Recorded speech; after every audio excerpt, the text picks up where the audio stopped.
për personat të cilët dëshirojnë që në momentin që dalin në pension pleqërie dhe kanë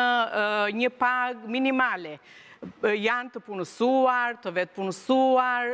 punëdhënës,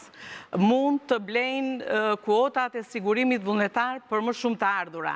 Por kjo shumë nuk duhet të kaloj kufirin e pagës maksimale që aktualisht është 186.000. 1.860.000 të vjetrat, do me thënë dhe të përmendim shifrat sepse edhe janë mësuar. I përmendur në dyja mënyrat sepse njerëzit gjithmonë kanë nevojë që të kuptojnë më shumë në raport me pagesat dhe detyrimet që bëjnë, të cilat kompensojnë mungesën e mbulimit të tyre me sigurimin vullnetar. Ka gabime të vogla që njerëzit bëjnë pikërisht për shkak të mungesës së informacionit në këtë rast që duhet të shmangen? Kjo është e rëndësishme që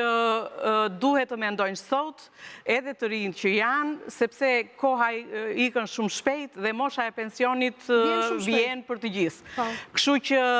të shikojnë në arkivat e sigurimeve shoqërore, në dokumentacionin që ata kanë me vete, në librezat e punës, çfarë periudhash kanë të pambuluara me kontributet sigurimit vullnetar. Procedura e këtij sigurimi është shumë e thjeshtë,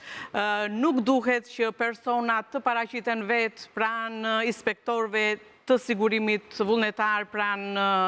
drejtorive rajonale të sigurimeve shoqërore kudo në territorin e Republikës së Shqipërisë, sidomos në dhjetor që vinë emigrant ose në periudhën e gushtit që është fluksi më i madh i emigrantëve, ato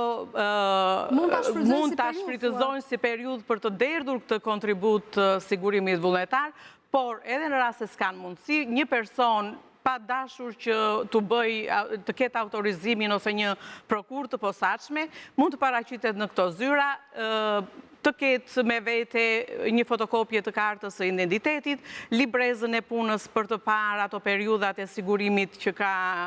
periudhat që ka bosh dhe mund t'i mbuloj me kontributet me kuotat e sigurimit vullnetar, dhe inspektori